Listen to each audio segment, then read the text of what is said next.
Pemerintah Provinsi Papua Barat, dalam hal ini penjabat Gubernur Dr. Andus Ali Baham Temumere MTP, melakukan kunjungan kerja di Kabupaten Pegunungan Arfak, tepat di Distrik Menyambu, memantau langsung dan memberi bantuan kepada korban bencana tanah longsor di Kampung Benti dan 4 kampung terdampak lainnya.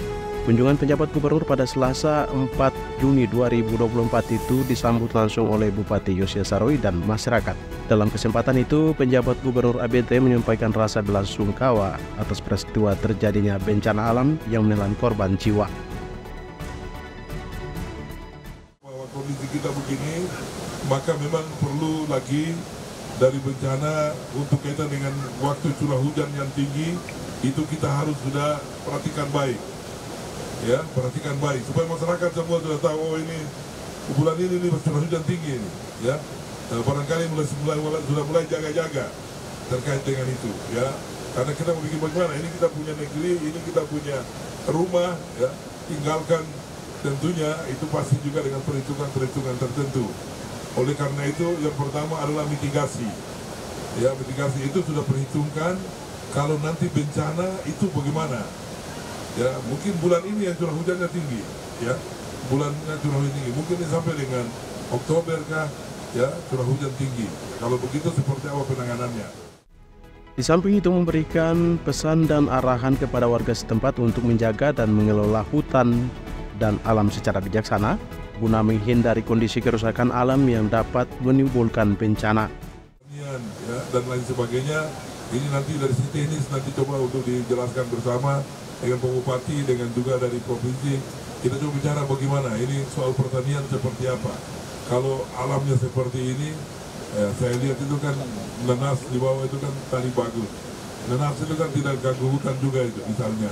Jadi tanaman-tanaman, pohon-pohon tertentu yang kemudian bisa jaga lingkungan, ya, tetapi juga punya nilai ekonomis. Ya, kalau kita coba untuk merenung lagu Tanah Papua, ya, itu di lembah-lembah itu penuh misteri. Bahkan emas mengalir di bawahnya. Tapi ingat baik, emas mengalir tapi konsekuensinya ya kalau konsekuensi gali emas, ya ibaratnya balon. Kalau kemudian ambil udaranya keluar, balonnya kemudian jatuh. Alam itu juga begitu. Jadi kalau kemudian kita ambil tanpa hitung, maka tidak seimbang, maka yang terjadi, ya, yang terjadi adalah bisa longsor. Karena alam itu satu kesatuan ekosistem, satu kesatuan. Ganggu di hulu akan dampaknya di bawah.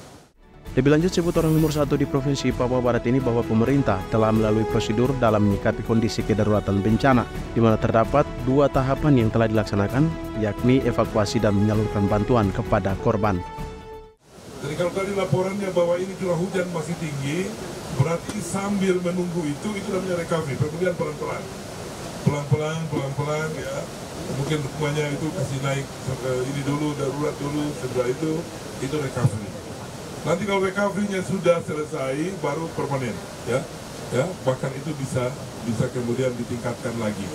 Oleh karena itu penanganan ini dalam posisi menunggu cuaca baik, tentunya ini masih ada di dalam evakuasi di tempat-tempat yang ada. Tentunya kita juga memberikan bantuan untuk kemudian bisa mempertahankan mereka, masyarakat tinggal sampai dengan keadaan normal. Nah, sedangkan yang kaitannya dengan jalan putus, jembatan putus, sebelum ini juga sudah ada jembatan. Kunjungan penjabat gubernur ini adalah guna melihat dan menyerahkan bantuan secara langsung bagi korban pasca peristiwa bencana tanah longsor yang terjadi pada Minggu 27 Mei 2024. Di mana akibat bencana tersebut 6 unit rumah tertimbun material longsor dan 4 korban meninggal dunia pada 26 Mei lalu. Selain itu, longsor juga telah mengakibatkan terputusnya akses jalan menuju ibu kota Kabupaten Pegaf di Anggi. Adapun bantuan yang disalurkan Pemprov Papua Barat yakni uang senilai 1 miliar rupiah, sedangkan melalui OPD terkait, diantaranya Dinas Kesehatan Provinsi Papua Barat, memberikan bantuan sembako dan obat-obatan termasuk paket pola hidup bersih dan sehat. Dinas Pemberdayaan Masyarakat dan Kampung berupa pemberian sembako, Dinas Ketahanan Pangan menyalurkan 1 ton beras, dan Dinas Tanaman Pangan Hortikultura dan Perkebunan Papua Barat juga menyalurkan bantuan berupa sembako dan alat pertanian. Sementara DPD KNPI Papua Barat dan masyarakat Kabupaten Manokwari menyalurkan bantuan uang tunai senilai 33 juta rupiah. Badan Nasional Penanggulangan Bencana Papua Barat dan Pusat juga menyalurkan bantuan berupa alat pendukung dan perlengkapan tanggap darurat. Ketua DPR Papua Barat berupa uang tunai senilai 100 juta rupiah. Kunjungan penjabat Gubernur Papua Barat turut didampingi unsur Forkopimda, yakni Ketua DPR Papua Barat, Ketua MRP Papua Barat, Kajati Papua Barat, Kafasarkan Manokwari, dan beberapa pimpinan OPD terkait, dan para pejabat utama di lingkup Pemprov Papua Barat. Dari Kabupaten Pegunungan Arfak, Media Diskominfo Papua Barat melaporkan.